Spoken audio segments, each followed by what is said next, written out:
सुंदरवन गांव के जंगल में एक बहुत बड़ा पेड़ होता है। वो कोई मामूली पेड़ नहीं होता, बल्कि चूड़ियां देने वाला जादुई पेड़ था। वो जंगल की सभी महिला पक्षियों को चूड़ियां देता, इसलिए जब भी किसी को चूड़ियों की जरूरत होती तो वो उस जादुई पेड़ के पास आ जाती। अरे कालू जी, मेरी सारी चूड़ियां पुरानी हो गई है, तो आप जाए और उस बड़े जादुई पेड़ से मेरे लिए प्यारी प्यारी चूड़ियां लेकर आए। अरे गोरी, चूड़ियां तुम्हें लेनी है, मुझे नहीं, इसलिए तुम खुद ही जाओ, मैं नहीं जाऊंगा। अरे कालू जी, मुझे उस रास्ते पर बहुत डर लगता है, मैं वहाँ अकेली नहीं जा सकती।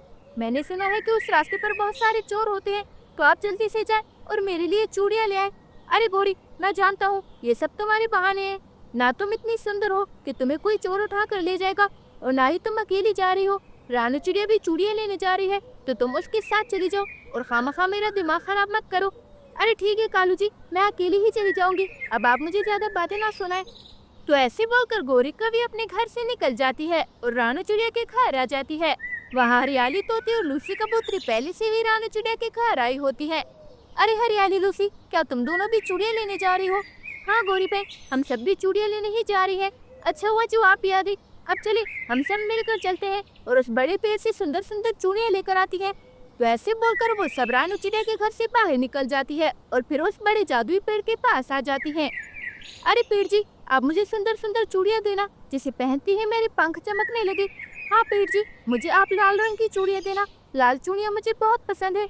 और मुझे सतरंगी चूड़ियां देना। अरे रानू चिड़िया, आपको किस तरह की चूड़ियां चाहिए, आप भी पेड़ जी को बता दें। अरे पेड़ जी, आप मुझे अपनी पसंद की चूड़ियां देना, वैसे भी मुझे हर किस्म की चूड़ियां पसंद है। तो ऐसे पेड़ बारी बारी करके सबको चूड़ियां दे देता है और वो सब खुशी खुशी अपने घर आ जाती हैं। थोड़ी देर बाद रात हो जाती है और जंगल में बहुत ही भयानक तूफान आ जाता है, जिसके साथ हल्की हल्की बर्फ भी गिरती है। उस तूफान में सब परिंदों के घर टूट जाते हैं।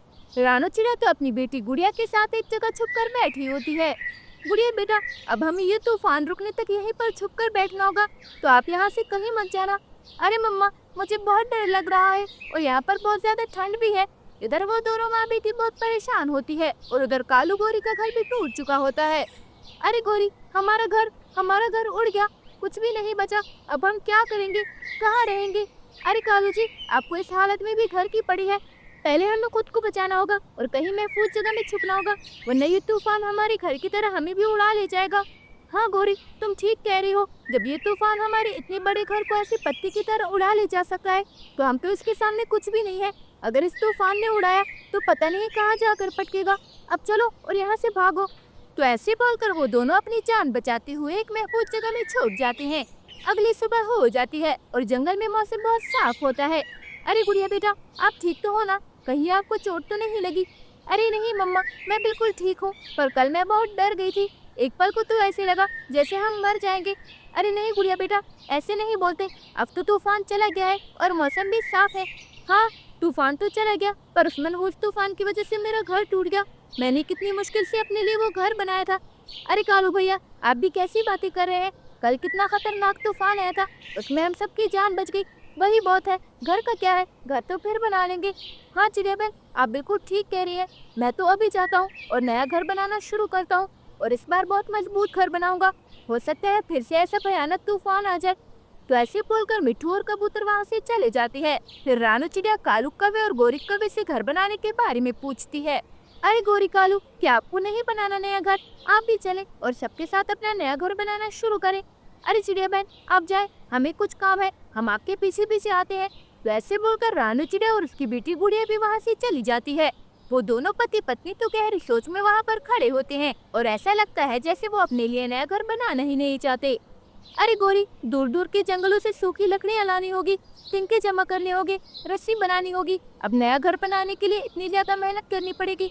अरे कालू जी, अब जो भी हो, हमें करना तो पड़ेगा, सब अपने लिए नया घर बनाने के काम में लग गए हैं, हमें भी अपना नया घर बनाना होगा। अगर फिर से मौसम खराब हो गया तो फिर कोई भी हमारी मदद नहीं करेगा, इसलिए अच्छा तो यही होगा कि हम अपने लिए एक घर बना लें। तो ऐसे बोलकर वो दोनों वहाँ से चले जाते हैं और लकड़ियों की तलाश में लग जाते हैं। वो दोनों उड़ते उड़ते उस जादुई चूड़ियां देने वाले पेड़ के पास आ जाते हैं। वो दोनों वहाँ पर खड़े होते हैं। कालू कौवा तो एक टक से ही पेड़ को देखे जा रहा था। फिर गोरी कौवे उससे बोलती है, अरे कालू जी, अब क्या आपका चूड़ी पहनने का मन है, जो इतनी देर से पेड़ को ऐसे घूरे जा रहे हैं? अरे नहीं गोरी, मैं कुछ और सोच रहा हूँ, ये एक जादुई पेड़ है और इसमें बहुत सारी शक्तियाँ होगी, अगर हम इस पेड़ की लकड़ियों से अपने लिए घर बनाएंगे तो ये बहुत मजबूत होगा और आसानी से टूटेगा नहीं। अरे वाह कालू जी, ये तो बहुत अच्छा आइडिया है। अब तो इसी पेड़ की लकड़ियों से हम अपने लिए नया घर बनाएंगे। तो ऐसे वो दोनों बातें करते हैं और बहुत खुश होते हैं। जादुई पेड़ उनकी सारी बातें सुन लेता है और डरते हुए उनसे बोलता है, अरे कौवो, जैसे तुम दोनों सोच रहे हो ऐसा बिल्कुल भी नहीं है। मेरी लकड़ियों में कोई शक्ति नहीं है, बल्कि मैं तो एक पुराना और बूढ़ा पेड़ हूँ। मेरी टहनियाँ तो बहुत कमजोर है। अरे कालू जी, ये पेड़ हमसे झूठ बोल रहा है ताकि हम इसकी लकड़ियाँ न तोड़े, पर हमें पता है कि तुम एक ताकतवर पेड़ हो। अगर हमने तुमसे काटी हुई लकड़ियों से घर बनाया तो कोई भी तूफान हमारा घर तोड़ नहीं पाएगा। अरे नहीं गौरी कवि, तुम तो मेरी बात सुनो। मैंने हमेशा तुम्हें सुंदर सुंदर चूड़ियाँ दी हैं।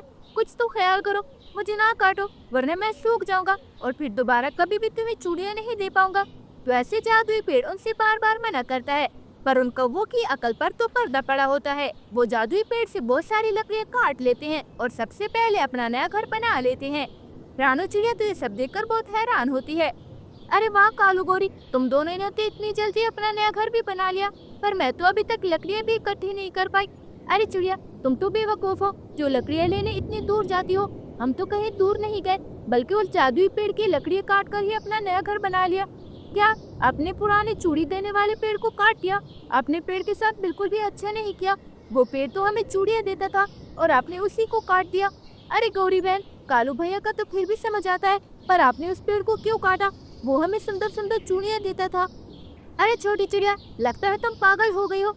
वो सिर्फ एक पेड़ था जिसकी हमने लकड़ियाँ काट ली, और मैं इसके लिए बिल्कुल भी दुखी नहीं हूँ।